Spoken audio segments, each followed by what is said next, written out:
heart. Explore life in ways only thought possible in your dreams.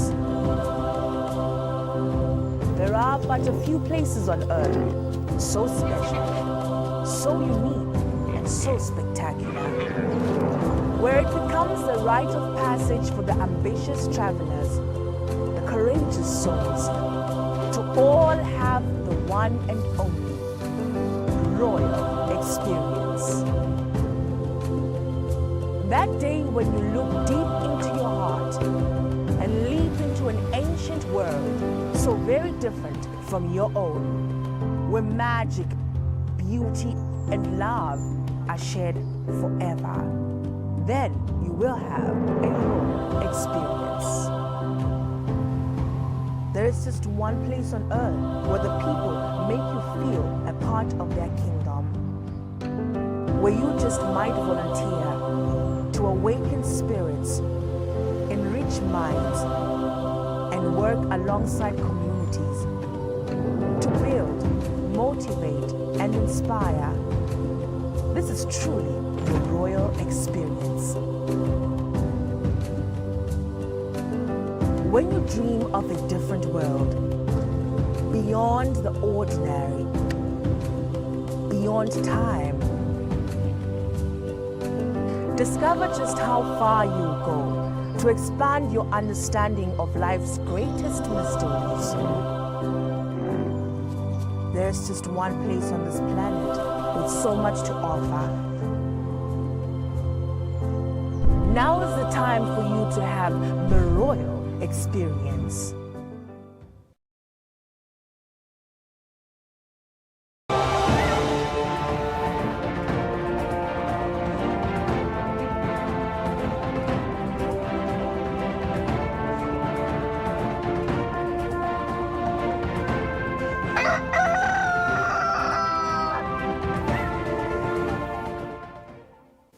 Kubumbana insimbi yesikhombisa lusuku ngumsombuluko tinsuku ketona tilishumi nesiphohlongo enyangeni lenkhulu inyanga yengongoni. Unkosa nginivusele nginamukele lihlelweni Kusile breakfast show nalomhla ekuseni. Lona ke kumsakato wetitfombe Eswatini TV. Kanzike we are coming to you live and direct from our Hospital Hill studios in Hlokodolobha eMbabane Eswatini. Libito lami ngusifiso lishumi nakubili Nxumalo. Kanzike dabe ngiyifuca ngedvana kuleli viki lencola umlingani lungelele makagula utayifuca evikini leli tako. Sithi happy holidays, the festive season has officially begun. Lesicukutela konje ngokuthi sibe nebantfu lesibathandzako lokumcwa kakhulu ukuthi konke lesikwendako sikwende responsibly. Asifuni ukuthi kube nebantfu laba bese balimala noma ke sihanjelwe yimiphefumulo. Sithandazela nje yona impilo letawube ingilephephile kuyo ke yona le festive season yalonyaka. Sisanemukela nje lihlelweni nalomhla ekuseni sitawufuna sicale sibuke ihloko lethamba embili ikakhulu emaphephandzabeni elive letfu kangwane.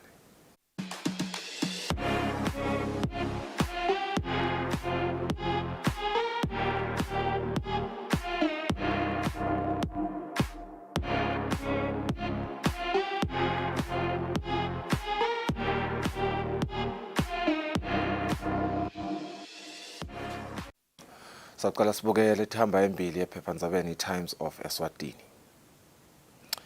Inyatsi demands 200 million emalangeni from FESBIC, lists 12 things FESBIC allegedly failed to do before making allegations. They also demand retraction of alleged defamatory statements and a public apology. On another one, a 16-year-old girl has been beaten by his father and she overdosed on tablets. Christmas weekend warning, face 5 days behind bars if arrested. Kanzike kude imali kulo December for over 100 civil servants. Those are the leading headlines. Panzaben go front page asibukeke temidlalo. Kutemidlalo Times of Eswatini Maswati shower over 1.5 million emalangeni in 6 months. Indzaba ke lena lekhulumisa emacembu from HMCS led by Green Mamba rule Eswatini sport in 2023. Bull Wesleyans risk 80,000 emalangeni fine each. This one speaks to they have brought the game into disrepute. In an interesting story. Phenzeke kube nema log standings ema Premier League kanye ne-MTN First Division, as well as my results from Lembela Sonto lesibuya kuyo kanzi-ke from South Africa. Bucks climbed to third in DStv Premiership. Masiqhubeka nalo liphepha sibuka i-Eswatini Observer lomuhla ekuseni. Over 16 million emalangeni tetfulo as the king received contributions from organizations as well as individuals. Bayete, representatives of various companies under Inyati Group Holdings, presenting an assortment of gifts which included water and cash. Inyati was also among the many companies which presented towards the Ngwala ceremony at Ngabezweni Royal Residence, esukweni la Itolo. Mona killed during Virgil is the second leading headline, and Gelenye its drugs gangs concern at SOS Primary. Kutemidlalo khona kwi-Eswatini Observer. Breakthrough for Bird Star as Gwakhe leaves for cheaper trials. This player has flown out of the country on Sunday. Doors are open indeed as Mbabane Swallows have wished all the best for their utility player Gwakhe Twala. Mopina Edwe in LA Marcia trials. Hub Giants Manzini Wanderers friend duo Fabrice Mopina and Joe Edwe are reportedly set to join Motsepe Foundation side La Masia. The Congolese pair has been out of action for some time now due to challenges faced by the Maroon and White ensemble. On another one, pride at stake in Security Forces derby as the first round of the MTN Premier League will come to an exciting conclusion this week. MTN Premier League fixtures as well as results is below that story. Eswatini Observer sibuke Eswatini Daily News this Monday morning. Maswati shower His Majesty King Mswati III with gifts for Ingwala. Full story is found on page 3. The Central Bank of Eswatini is selling 30.6 million worth of property. The Central Bank of Eswatini has presented an opportunity to the public to own land with their property disposal through sealed bids. Now the reserve price for the two properties is placed at 30.6 million emalangeni. Eswatini Bank partners with Gold Diggers, Future Millionaires. Sibukeke imidlalo kwi-Eswatini Daily News lomuhla ekuseni. Gwakhe off to South Africa's Cheaper United. Babane Swallows versatile player Gwakhe Twala left the country on Sunday for a 4-day assessment with South Africa's DStv Premiership side Cheaper United. First round success as a sign of progress is another leading story there. In Real Madrid, Ancelotti is in no rush to sign new deal. Leto-ke leti hamba embile maphepha ndzabeni kanzi-ke kuleto temidlalo nanathi lo mhla ehlelweni sigathe ukuthi-ke sijoyinwe ngithathele umsakato yetemidlalo Linda Master Dlamini kubuka results alempela sonto lesibuya kuyo log standings as well as fixtures lataba khona-ke kuleli viki kutemidlalo. Asibahleleti makethe sitawubuya sibuka tindzaba talapha ekhaya.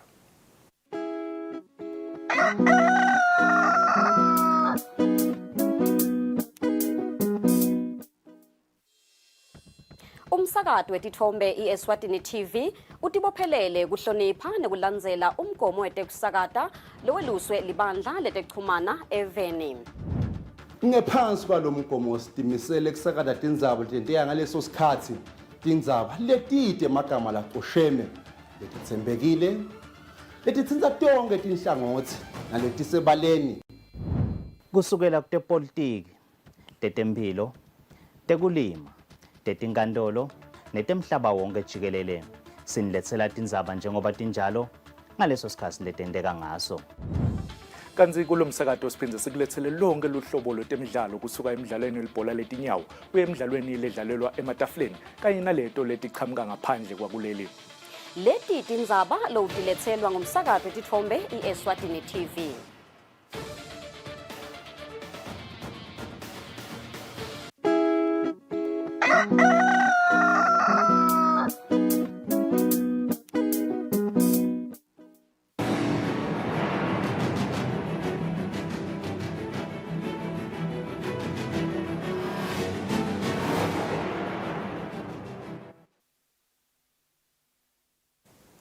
Kwelomhla siphindze sikwamukele ehlelweni sethabele nati tindzaba silo semhlaba semukele tetfulo tekubambisa ingwenyama emkhosini wencwala esigodlweni engabezweni kanzikele tetfulo letahlukahlukene tingabita emalangeni langetulu kwetigidzi letilishumi nesitfupha kanzike tetfulwe ngemaswati netinkapani letahlukahlukene. Ingwenyama yemukele tetfulo letingabita ngetulu kwemalangeni lalishumi nesitfupha kubambisa nekuphekisa silo semhlaba emkhosini wencwala ikakhulukati kunakekela ingatsha uma ikokwa ingwenyama ukuthi iyeke ukhalisekwane. Lokhu kwendeke esigodlweni engabezweni ngaphambi kokuthi kugidwe incwala lencane. Sive semaswati sesakwenda ingcenye yawo yokuphila ukuthi njalo uma kunemikhosi yelive sibambise ingwenyama lapho singayibambisa khona kude ukuthi le mikhosi itawuba impumelelo. Lokhu kuphindze kube yingcenye yemihambo nekuphila kwemaswati kanye nekumbumbana kwaso sive. Ingwenyama ke ijumise sive semaswati ngemsebenzi lomkhulu kangaka lesesiwendile. Kusile kakhulu bekunene. Siyabonga kakhulu inonke bekunene etetfulo letingaka letethulile libutho niyalibona likhulu sibili akungena lencane ingwala bengwanzi sengilenkulu ingwala akuyasho ukuthi hawu ingwala lenkulu hawu inombolo ngiyabona ukuthi iyabinga enkulu kuloko lesive lesingaka lonke lebutho lelite enqwaleni uhlile embala ukuthi litogisa kahle baye basilemjaha sisu lesigaba lesemsendile hawu siyabona ukuthi hawu cha lijaha taba amajadi isu babonke le nkukhokhile kuya etiswini bonke lele nkwendile bekunene kuletetfulo letingaka ngamunye nangetinkapani nangebehlukahlukana sithi hawu asibonga kakhulu kuyakwanzisa uNkulunkulu bekunene siyabonga uNkulunkulu asibusise sonke bekunene. Sive sethule tetfulo letifa ekhatsi tinkhomo emasheke kwekupheka kanye nemateki ekushuca yona ingatsha kanye nemathoshi etindzabeni kubika pholile maziya esigodlweni engabezweni. Incwala lencane ichubekele esigodlweni engabezweni lapho khona emaswati aholwa ingwenyama ekugitseni.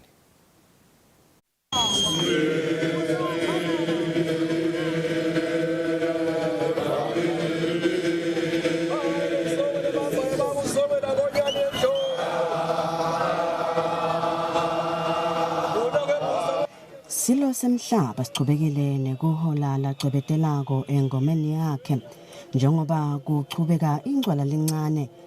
Umkhosi wencwala solo uchubeka kahle futhi ngemgcumo losetulu kusekela ucalile. Ngemuva kwemalanga lambalwa ekufika kwengwenyama lapha esigodlweni engabezweni emaswati achubekile nekugitsa ngemdlandla nangemfutho impela. Nesimo selitulu bese kade sisihle impela njengoba belikathe libalele lifuthumele futhi.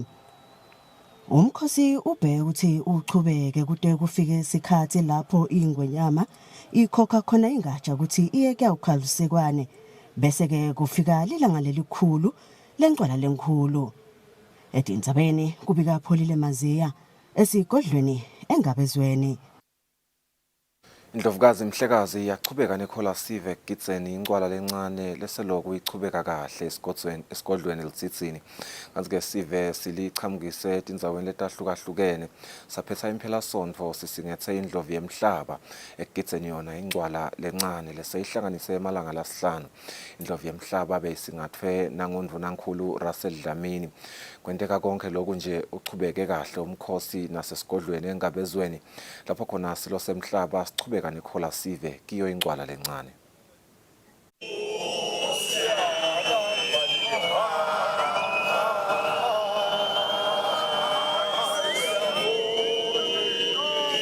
Indlovukazi Mhlekazi iqhubekile nekhola umhlaba emkhosini wenqwala lesokungena elangeni lesihlanu.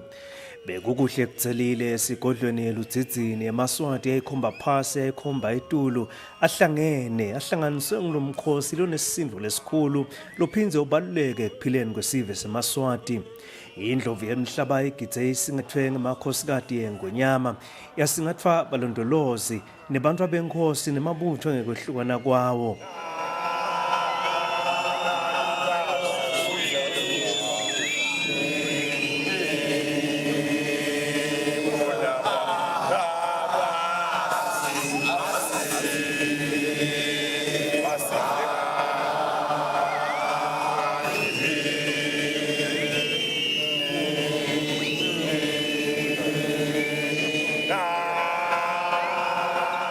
Sebaqalile ukutheleka nalabaqhamuka kumave lakhelene nelivele Eswatini le njengoba engabukelwa nabo bebagidza kule mpelasonto bathatha lunyawo kulabasembili.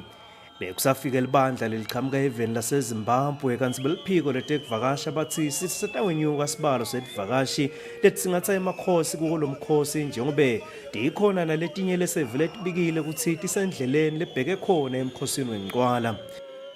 Lubika kwethu indzabeni ngisandile Makhanya esigodlweni eludzidzini.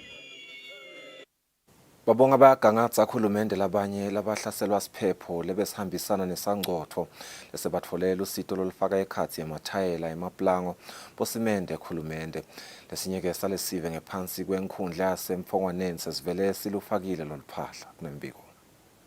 Lesive lesesitholela isito lempahla yekwakha lesalinyelelwa tindlu ngalesihlanu evikini eliphelile kulandzela lesiphepho sibonga hulumende ngekusukumela etulu kusisita. Basinikile emathayela lang 18 baphindze basinika nemakapa lang 5 nalapha ekhaya lami lelilapha endasi baphindze banginika emathayela khona. Ngicalile sengishayele la ngizama nje kumbonya kodlulisa kubonga kakhulu kuhulumende ukuthi maye inkosi yami azangisida kangaka bengengibani nje ngosi yami ngasidala ngasidlulisa kubonga kakhulu. Yabonga bonkosi kunalo usizi besinalo nkosi yami inkosi busise abantu abakethu. Indvuna yenkundla yasemthonganeni Charles Nxumalo uthi libandla lenkundla litotama kulekelela sive leside manje kucasha bomeselane kubuyisela loluphahla uthi lisito licale kulabo labahlubule kakhulu. Senda konke lokusemandleni ethu ukuthi vele sicale ngalaba lekude nalapha bangafihli inhloko khona ngoba uthi DPM vele lapha sitawucala khona funa sicale lapho khona kude lapha bangafihla khona inhloko ngoba letinye tindzawo khanza si maybe kulimele kodwa kuletinye tindlu kukhona. Umbiko welibandla lekuphunga tehlakalo kuleli National Disaster Management Agency lophume ngelisondvo ukhomba ukuthi abantu labangu-150 emtini lengema-25 sebatfolela usito. Letinkundla zetitfolela usito nguleyo yasemafutseni emthonganeni kanye naleyo yasekhubutha etindzabeni kubika Fortune Dlangamandla. Mina Themba Shabangu sisegundvini. Mhlonishwa Ndvunankhulu Russell Dlamini egameni lenkosi Mswati wesithathu indlovukazi hulumende kanye nesive selakuleli sowendlulise emavi endvudvuto endlini yebukhosi yakasaba kuhulumende kanye nesive sase-Kuwait ngekundlula emhlabeni kwemfanenkosi Sheikh Nawaf Al-Ahmad Al-Jabbar Al-Sabah londluleke ngemgcibelo. Ngazike Ndvunankhulu uchubeka uthi lakuleli liyavelana nahulumende kanye nesive sase-Kuwait. Uthi lithandazela ukuthi Allah abadudvude kulesikhathi lesilukhuni kangaka. Lamavi endvudvuto andluliswe litiko letangephandle kuleli lawendlulisela ke emahovisini lalonxusele live lase-Kuwait lasedolobheni lasepitoli eveni laseNingizimu Afrika. Ngazike kulenye inkampane yemagesi kuleli Eswatini Electricity Company ithi lapho icupha khona gesi lizinga lekudzingeka kwagesi kusezingeni lelikahle stable demand.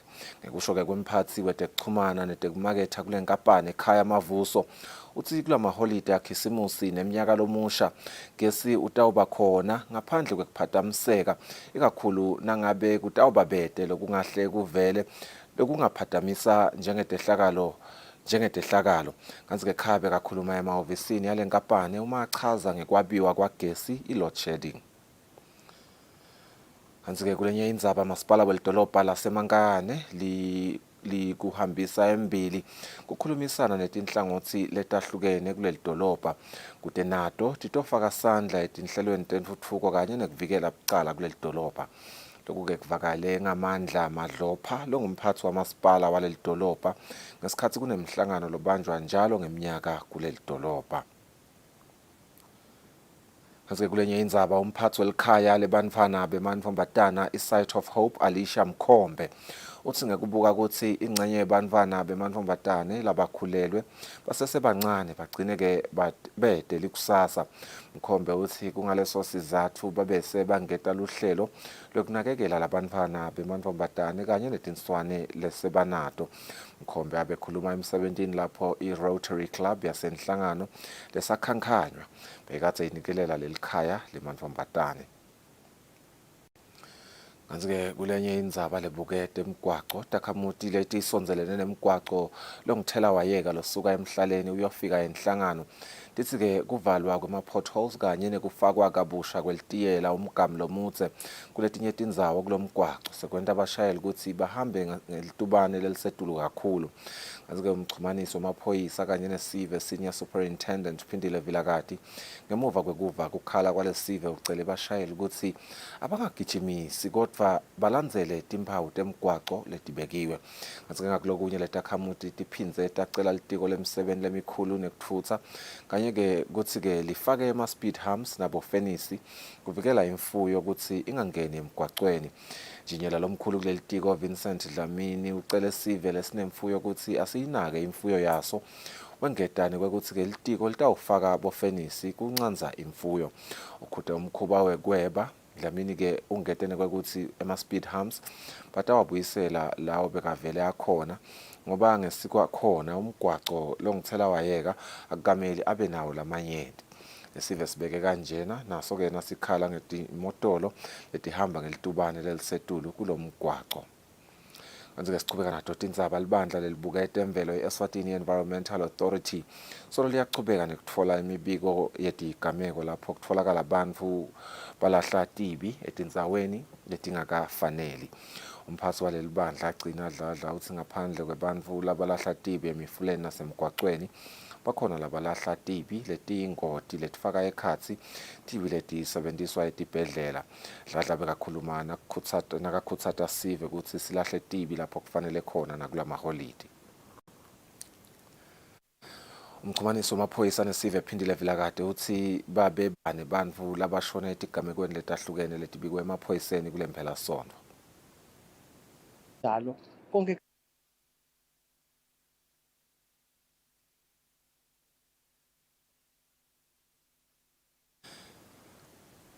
Kanti-ke Maswati sekacalile kutilungiselela ukuthi abe nemaholide lamahle nemindeni yabo lapho kuba nesidzingo lesikhulu sekuthenga tintfo letitawudzingeka.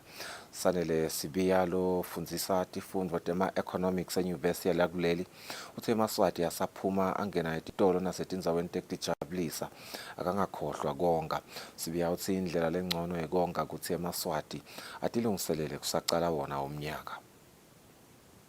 Kanti-ke sisachubeka nato December 2023 ingxenye yabomake lebe bangenele titokfela ithi tibe lusito ngoba-ke bakhonile kukutsenga kudla kwancibilijane labakudzingile. Kanti-ke stokfela sesibafundzisile nekonga imali.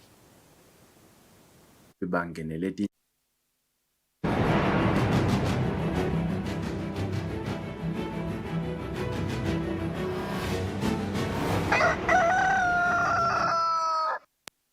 Kanti-ke kutemidlalo mengameli wenhlangano lengamele imidlalo ye-karate emidlalweni yema-Commonwealth Hanshi Soni Pillai uthi indlela lensha yokudlala umdlalo we-karate kudzinga ukuthi livekati le-Afrika libe nemidlalo njalo kude naseyivumelekile lemidlalo ukuthi ibe ingxenye yemidlalo yema-Olympics emave lefana nelive leSwatini litawusitakala naseliba ingxenye yemidlalo yema-Olympics ngoba-ke badlali batobe sebayati yonke imitsetfo lemisha yalomdlalo. Pillai bekakhuluma nakuchubeka nekulolonga abaceceshi kanye nebadlali bemidlalo we-karate e-IDM kumathapha. Manje-ke kulenye indzaba umqeqeshi welicembu lemanzini Wanderers nyanga yezizwe Hlophe uthi kuba ngekho kwebadlali labasihlanu emidlalweni wabo neMbabane Highlanders kuba sitile ndlela tside njengoba iHighlanders ide kulomdlalo ibuke kuncoba kamelula. Hlophe bekakhuluma ngemuva kwekuthi ilicembu lemanzini Wanderers lidlale ngekulingana ngeligoli linye kulinye enkundleni yasemavuso ngemgcibelo ebusuku.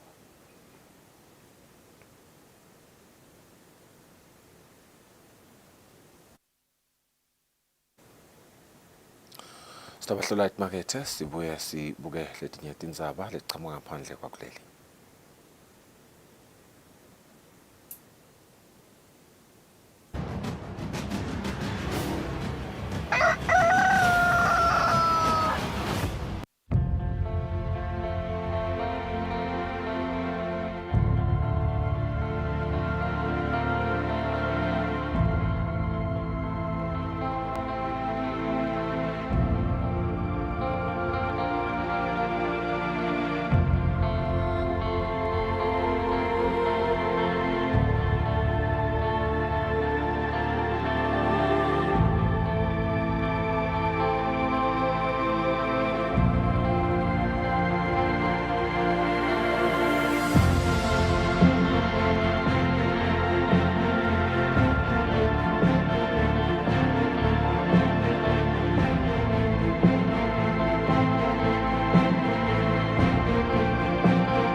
We at Eswatini Television Authority are committed to observing the Eswatini Communication Commission's Broadcasting Code of Conduct. Under the code, we are committed to broadcast news that is current, free from hate speech, accurate, balanced, and fair. From politics to business, health, agriculture, courts, and global news, we bring you the latest updates as they happen, when they happen. We cover all the sporting codes from the football pitch to the chessboards. This is Eswatini TV News.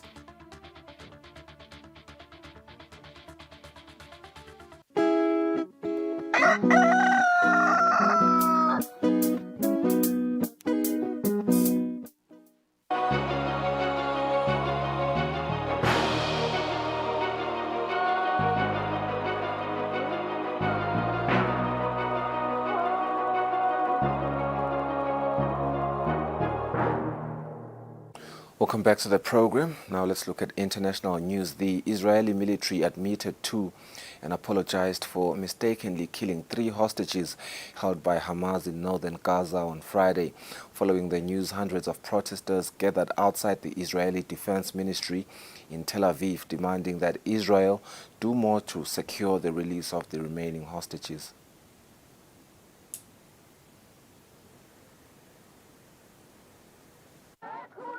The latest update from the military spokesman was particularly painful for hostages' families.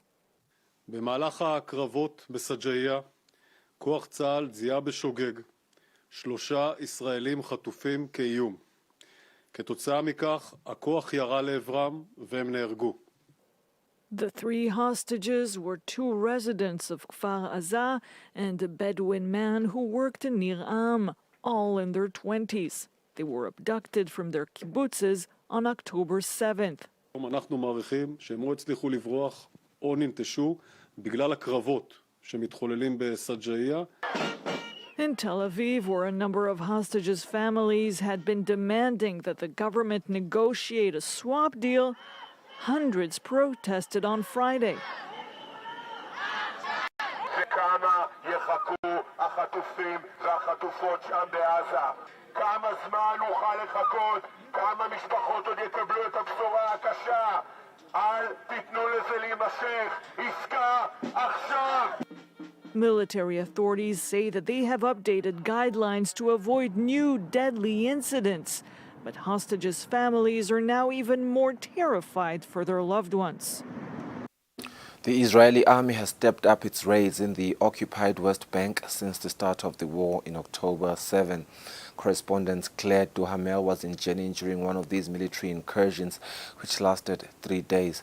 11 Palestinians were killed during this operation, which has been the longest in the West Bank since the Second Intifada.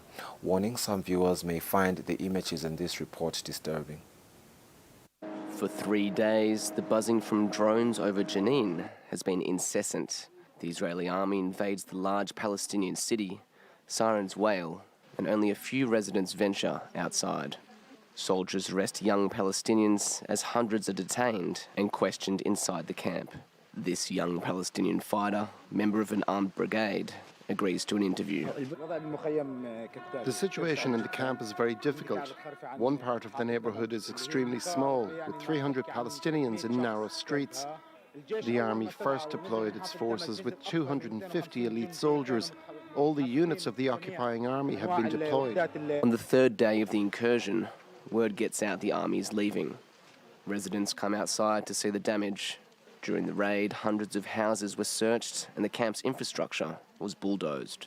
The Israeli army claims to have confiscated weapons and improvised explosives. The situation seems calm, but suddenly gunfire resumes. Members of the armed brigade fire in bursts, and Israeli snipers, still stationed in the refugee camp, return fire. Civilians around Ibn Sina Hospital are terrified. They even shoot birds. We've been exposed to snipers, and it's very difficult to get to hospitals when they're in town. Before October 7th, the raids were already very frequent, but now they raid Jenin almost daily. A little further away, the bodies of 11 dead Palestinians emerge from the morgue. These young Palestinians shout praises to Hamas and call for more attacks on Israelis. More and more Palestinians are becoming radicalised. Now 70% of residents in the occupied West Bank say they support an armed conflict with Israelis. Hamas's popularity has also tripled. The United States Defense Secretary Lloyd Austin is traveling to the Middle East in a bid to strengthen regional security as Israel continues its war against Hamas. Meanwhile, Israel is facing growing pressure to protect civilians in its military operations. Israel, Qatar and Bahrain are among the countries that U.S. Defense Secretary Lloyd Austin is expected to visit in the coming days. The announcement came as more reports of destruction and human despair in Gaza emerged Sunday. In that context, several U.S. legislators urged Israel to protect civilians as it pursues its war against Hamas. 68,000 children have been killed. 85% of the people in Gaza have had to leave their homes. They're living in shelters. Disease is going up. When it comes to the humanitarian crisis, we still have a near total siege. Now, as of today, there may be some progress. Israel finally opening the Kerem Shalom crossing, which is a very important crossing. It shouldn't take this long. Republican Senator Lindsey Graham, interviewed on NBC, also expressed hope for Israel to limit civilian deaths and encouraged it to think about the future. Saudi Arabia and other Arab countries cannot normalize with Israel if they're having been seen as throwing the Palestinians under the bus. Israeli Prime Minister Benjamin Netanyahu is also facing growing criticism domestically over the hostage crisis, which began on October 7, when Hamas carried out a deadly terrorist attack and kidnapped more than 240 Israelis and foreigners. Last week, 3 of the captives were mistakenly killed by the Israel Defense Forces, and a funeral for one of them was held Sunday. Relatives of other hostages began camping near Israel's Ministry of Defense and demanding negotiations to secure their release. We want to get them alive. So this is why we're here every day until we heard from the government that they are sitting talking. Hamas has said it won't release more hostages until the Israeli offensive stops. But Qatar, who's been working as a mediator country in the conflict, isn't giving up on diplomatic efforts to renew a humanitarian pause. Ukraine moves closer to joining the European Union as leaders agree to start membership talks. But money to sustain its war effort against invading Russia hit a familiar roadblock with an ally of Russia's president in the EU.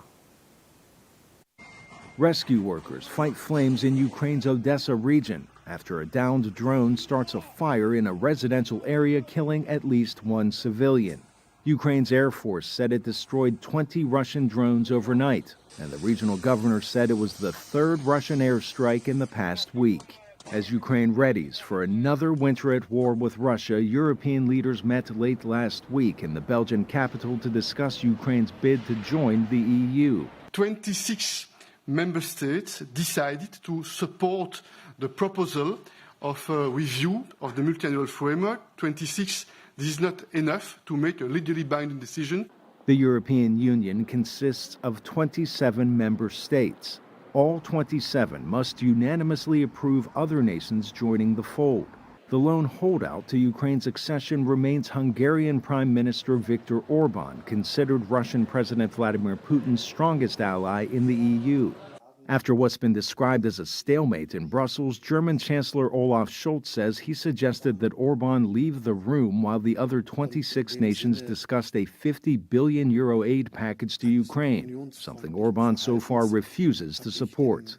Orban promptly took to social media to call the decision senseless, irrational, and wrong, adding that Hungary is not changing its position. Despite failing to reach financial terms of support at the meeting in Brussels, European leaders expressed hope for the future of war-torn Ukraine. We are working very hard, of course, to have a result of where there is an agreement of 27 member states. But I think it is now also necessary to work on potential alternatives, to have an operational solution in case that an agreement by 27, so unanimity, is not possible. The Brussels summit came in the same week that Putin held his annual year-end marathon news conference in Moscow. The Russian president, who recently announced he'd seek another term in the Kremlin, said Ukraine's free ride of financial aid would soon come to an end, predicting fractures in the EU and a hyper-partisan U.S. Congress. Putin also expressed a willingness to reach an agreement with the U.S. on returning Western detainees without revealing many details. As world leaders debate aid packages and the future of Ukraine's EU membership at meetings likely in January, a drone strike in Ukraine's Kherson region serves as a reminder that another winter at war is coming, with or without material support. The Netherlands has been one of the strongest supporters of Ukraine in the West. However, the far-right opposition Party for Freedom won the recent parliamentary elections, and party leaders have repeatedly criticized the country's support of Ukraine. The recent parliamentary elections victory of the Dutch far-right opposition Party for Freedom, or PVV, has left experts wondering whether the Netherlands, which has been among the most prominent supporters of Ukraine, will continue its aid to the war-torn country. According to the Kiel Institute for the World Economy, through the end of October, the Netherlands ranked 7th in the volume of humanitarian aid to Ukraine and in the volume of military aid. The Netherlands also was one of the first countries to announce it would send F-16 fighter jets to Ukraine. The Dutch have already sent to Ukraine armored vehicles, anti-aircraft missile system and tanks, and FIM-92 Stinger man-portable air defense systems. I'm grateful to the Netherlands. I'm grateful to you, Mark, your government, your team, and the entire people of the Netherlands for the unwavering attention to Ukraine, the extremely strong support of Ukraine and our people on this difficult path. But during elections in late November, the PVV won 37 out of 150 seats in parliament, more than any other party. Since the win, party leader Geert Wilders has been trying to put together a coalition government with himself as prime minister. Wilders has been outspoken in his opposition to continuing aid to Ukraine, warning some Dutch officials. While talking to reporters in late November, the Dutch Minister of Defense Kaisa Ollongren expressed hope things will not change in the new parliament. But she added the PVV is now the largest party, and they have never been enthusiastic about support to Ukraine. They have even been pro-Russia at times. so that has me worried, said Ollongren. Like other European far-right politicians, Wilders condemned Russia's invasion of Ukraine in February 2022, though he has previously showed sympathy towards Russia's government.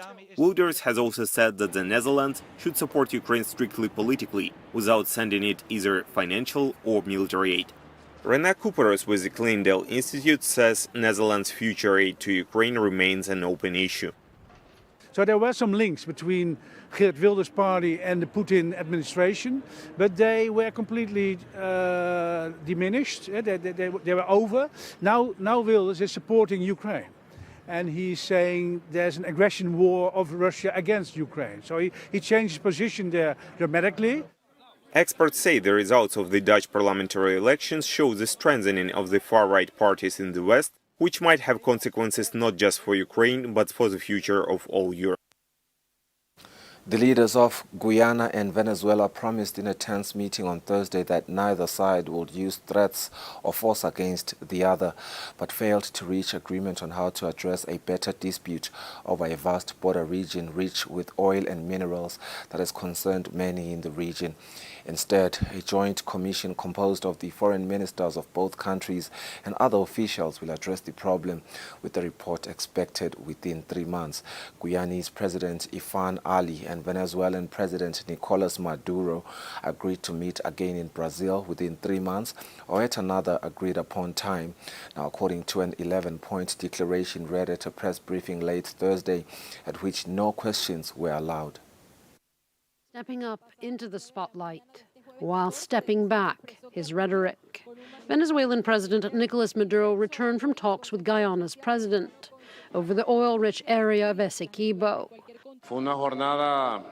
It was a fruitful, intense, and at times tense day, but one where we were able to speak the truth. In a joint statement, both nations vowed not to use force in the escalating dispute. We will refrain, whether by words or deeds, from escalating any conflict or disagreement. The argument is a long-standing and bitter border dispute. Generally recognized as part of Guyana, the Essequibo region is, for Venezuela, theirs, according to Spanish colonial territory lines. The International Court of Justice is hearing the case, but Maduro's government doesn't recognize its jurisdiction. The discovery of oil in 2015 in the largely rainforested area escalated tensions, as did a December 3rd referendum by Maduro to make it a Venezuelan state. The president of Guyana said its borders are not up for the taking, and that it's the court that must decide.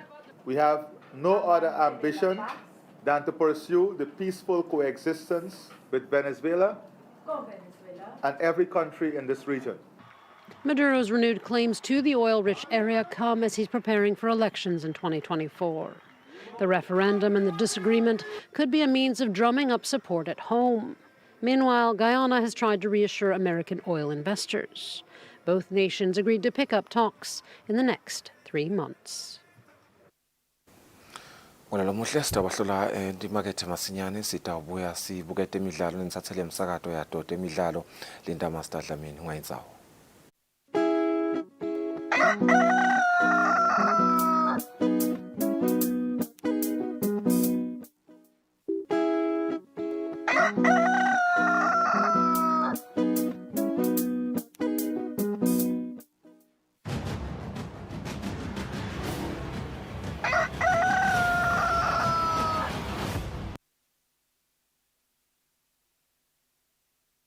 Ngosasiphinze sinamukele ehlelweni sifuna ukubuka ke temidlalo letibe khona kule mphela sonto.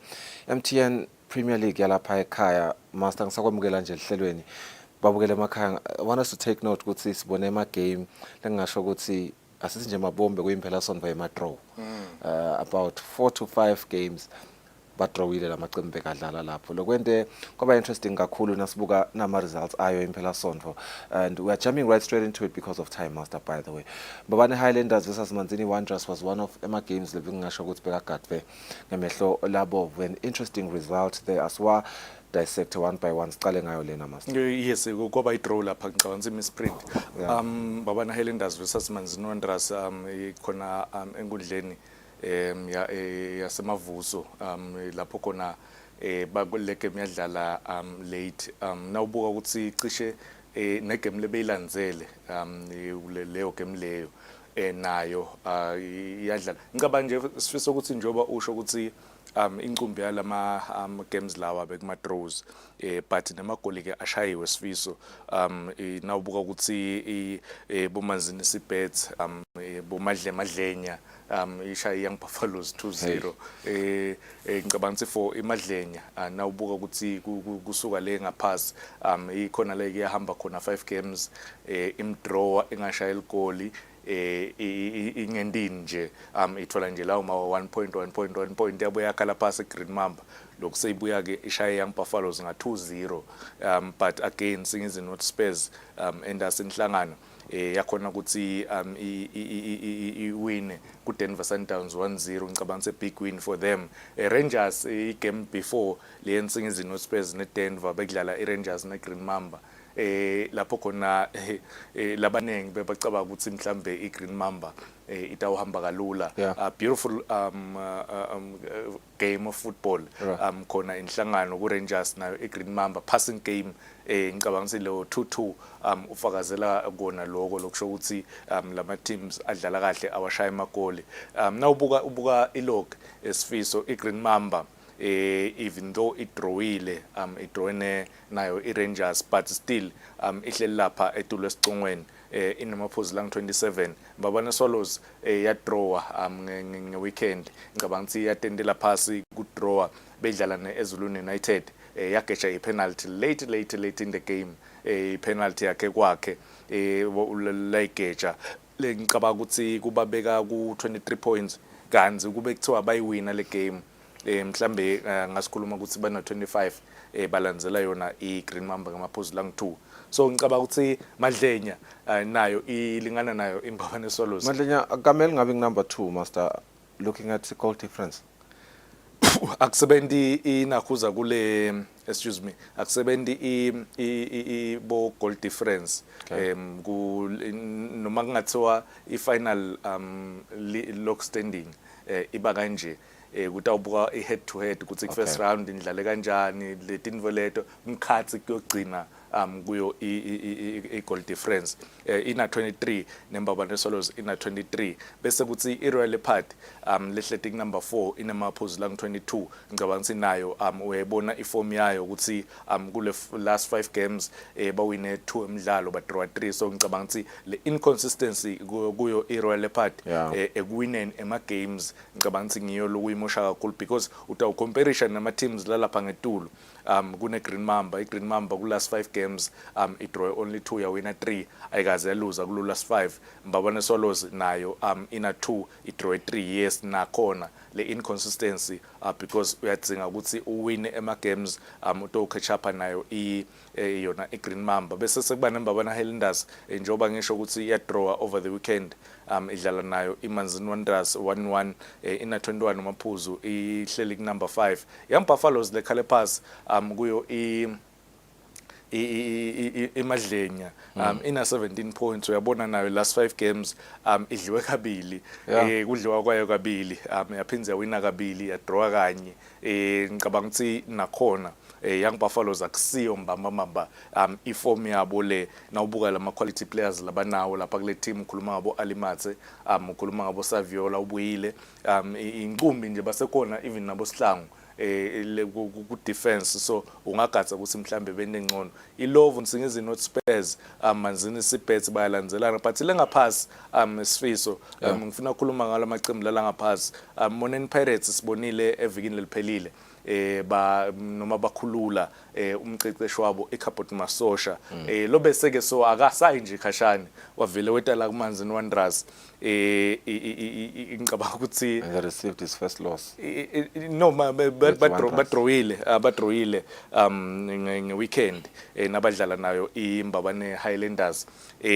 lengicabanga bekangekho ebenchini kodwa sifiso I must say this the brand of football lendlela iManzini Wanderers ledlale ngayo uyabona ukuthi okay as much as bajime kabili kule game number 1 Highlanders, but likhona lo shintsho. Positive or negative? Positive. Okay. Positive. And kunemvo leshito coach Nyanga ukuthi kuba setile blessing in disguise ukuthi badlala abang5 masters abo angabi khona kule game le, because lengasho ukuthi lama angifuni kuyibeka kabi but labadlali abangajwayele ukudlala laba bench players badlali abangajwayele ukudlala sibeka kanjalo labangajwayele ukudlala kubende ukuthi babe motivated bathi okay na chance yami angibambe ngetandla ku2 ngikhona ukudlala ngiyodlala nembabana Highlanders ngiprove and siboneke kule game lena ngicabanga in the history of football akaze kwaba nemagama lafana nako netibongo letifana nako badlala abang3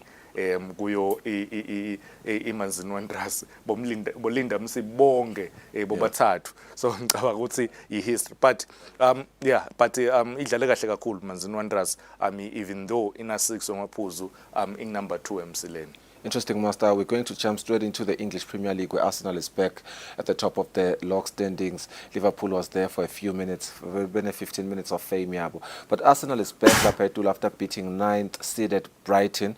But ngawufuna saqhubeka sadiscussa la ukuthi sithi particular attention to Aston Villa, which through this win against Brentford, they're even ahead of Manchester City now. They are seated at the 3rd positions. But now the game, Arsenal, what a good win for Arsenal and an important one.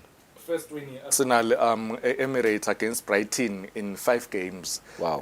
So le game lena unga understand ukuthi ishokuthini kuMikel Arteta, ishokuthini badlali beArsenal, ishokuthini balandzeli beArsenal. Iwinile le game 2-0.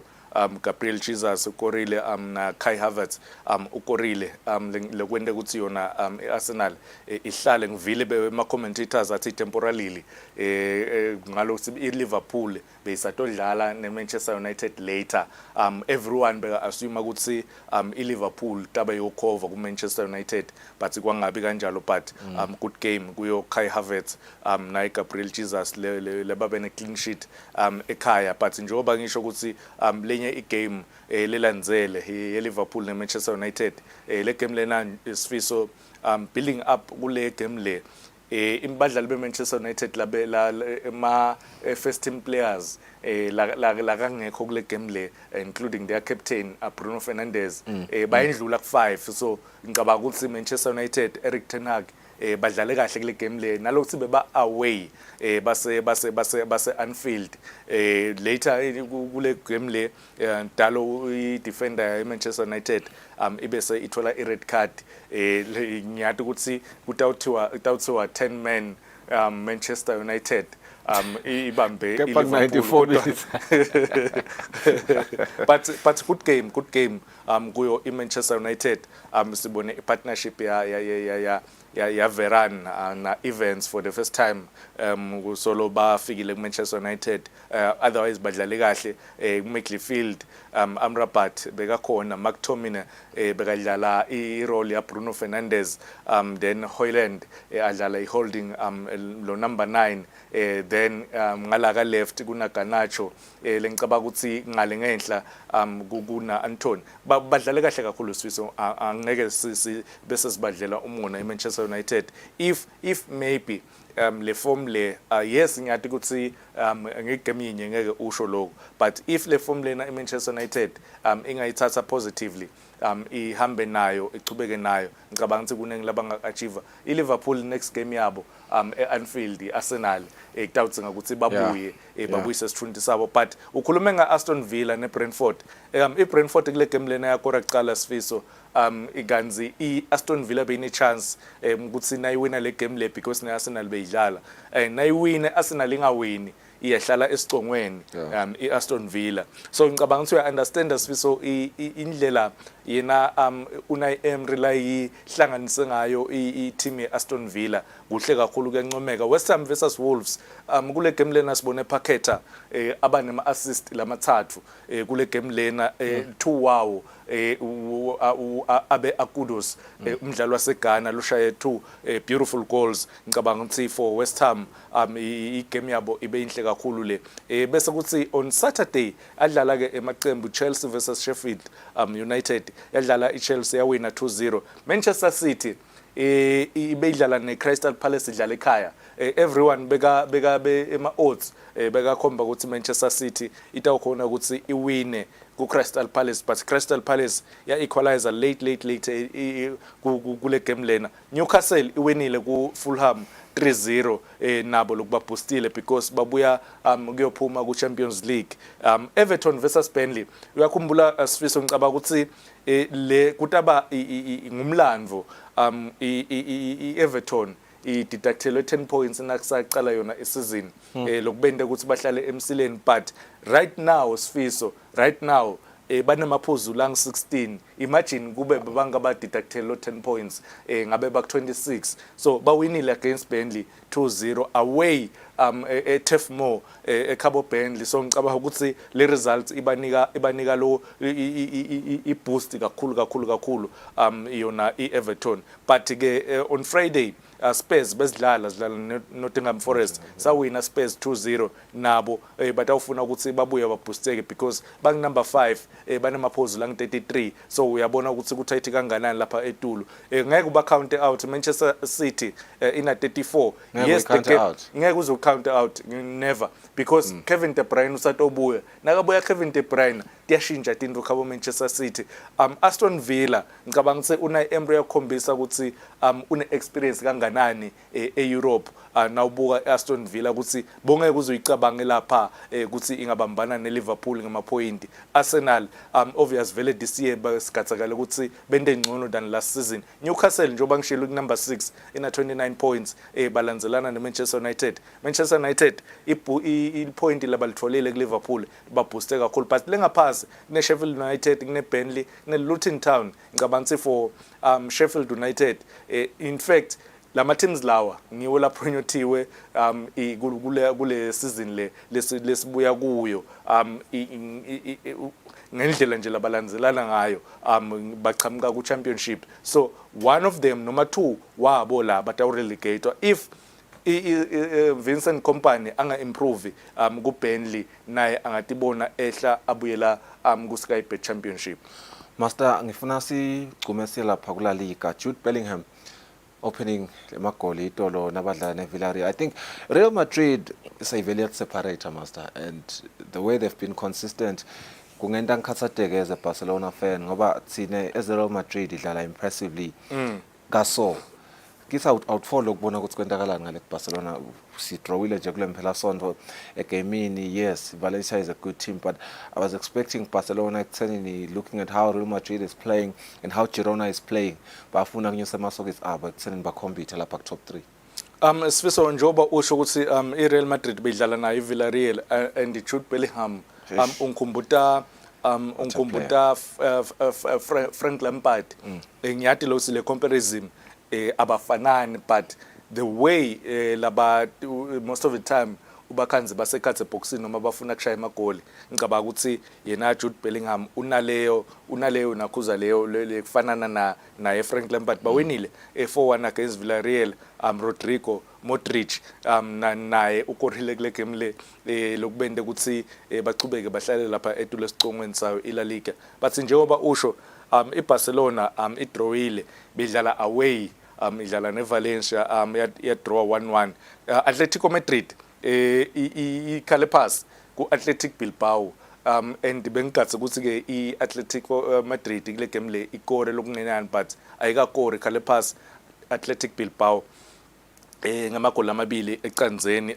Granada nayo yakhala phasi ku Celta Vigo. Ngicabanga ukuthi Sifiso iyadlala iGenoa namuhla mhlambe legathakala ukuthi vele iwin nayiwina iGenoa Sifiso iya ku 40 yawina nje namuhla iya 44 points shothi ihlala ngetulu esicongweni. So ngwendeka noma ngayini ngwendeka vele kusasa sivuke iGenoa ihlele esicongweni. Yeah, but Barcelona, is there hope for Barcelona ekuthenini the inconsistency phela, and what is the best solution for them kule inconsistency laba kuyo nya? Nawubuka i-difference Sifiso ngu7 points between bona neReal Madrid. Ngicabanga ukuthi between these two teams le gap inkulu kakhulu. Inkulu kakhulu.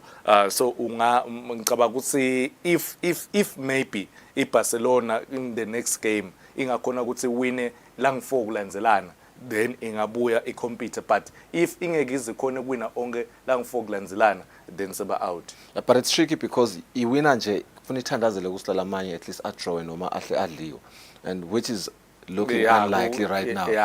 Lobuka nje bashaya amagoli langu-4 labantu laba and bakushamba. So we'll see what's going to happen, but like you said, stabukela iGirona lo mhla sibone ukuthi ama-results athini, maybe Friday tinto tabe setishintshile. Bonke sibonga ukuthi solonhle nathi elihlelweni sasifika emaphethelweni sibona nekusasa nisale kahle.